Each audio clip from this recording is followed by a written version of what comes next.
হাতে মাত্র 10 মিনিট সময় ছিল আর এই 10 মিনিট দিয়েই কিন্তু হালকা করে রেডি হয়েছি। তবে দেখে মনে হচ্ছে অনেক বেশি গর্জিয়াস ভাবে সেজেছিলাম। আজকে কিন্তু আমি তেমন কোনো কিছু ইউজ করিনি, শুধু মুখটাকে ক্লিন করে একটা ময়শ্চারাইজার দিয়েছিলাম আর সামান্য পরিমাণ একটু প্রাইমার দিয়ে নিয়েছি। আর প্রাইমারের পরে হালকা করে একটু কনসিলার করেছি, যেহেতু আমার চোখের নিচে হালকা একটু ডার্ক সার্কেল আছে। আমার খুবই পছন্দের লাইট একটা ফাউন্ডেশন ইউজ করেছি, তাও আবার খুবই অল্প পরিমাণের। আর ফাউন্ডেশনটা কিন্তু আমি হাতেই ব্লেন্ড করেছি। যখন আমি হালকা একটু মেকআপ করি তখন কিন্তু আমি ফাউন্ডেশনটা হাত দিয়েই ব্লেন্ড করে ফেলি। হাত দিয়েও কিন্তু অনেক সুন্দর একটা ফিনিশিং আসে, যেটা আমার কাছে অনেক বেশি ভালো লাগে। ফাউন্ডেশন শেষে হালকা একটু আমি ব্লাশ দিয়ে দিয়েছি গালগুলো একটু পিঙ্ক পিঙ্ক করার জন্য। পন্সের একটা বিবি লুজ পাউডার আমি ইউজ করেছি।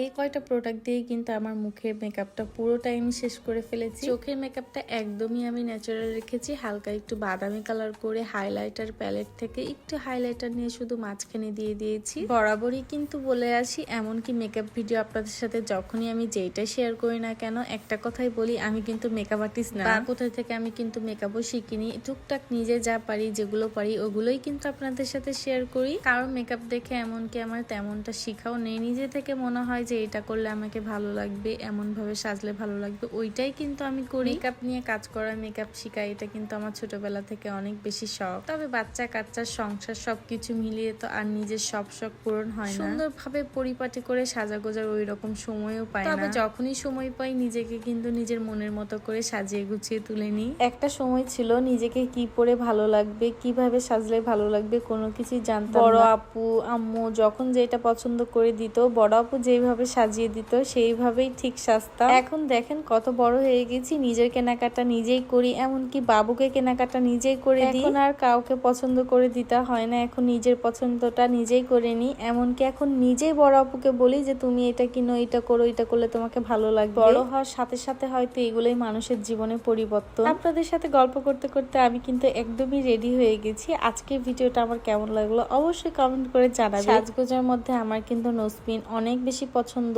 তাই যখন যেটার সাথে যেভাবে মানায় সেইটাই কিন্তু আমি পরি। সবসময় কিন্তু একটা বড় পাথরের সাদা নোজপিনটাই আমার বেশি পরা হয়। এই নোজপিনটা আমার সবসময় অনেক বেশি আমার মুখের সাথে মানায় আর ভালো লাগে। তবে আজ কেন জানি মনে হচ্ছিল এই রিং নোজপিনটা পরলে বেশি ভালো লাগবে, তাই আজকে রিং নোজপিনটাই পরেছি। তবে আজকের ভিডিও আমি আর বড় করছি না, দেখা হবে নতুন কোনো একটি ভিডিওতে। সবাই ভালো থাকবেন, সুস্থ থাকবেন। আমার ভিডিওতে যদি আপনাদের কোনো কিছু খারাপ লেগে থাকে অবশ্যই আমাকে ক্ষমার দৃষ্টিতে দেখবেন। আল্লাহ হাফেজ, আসসালামু আলাইকুম।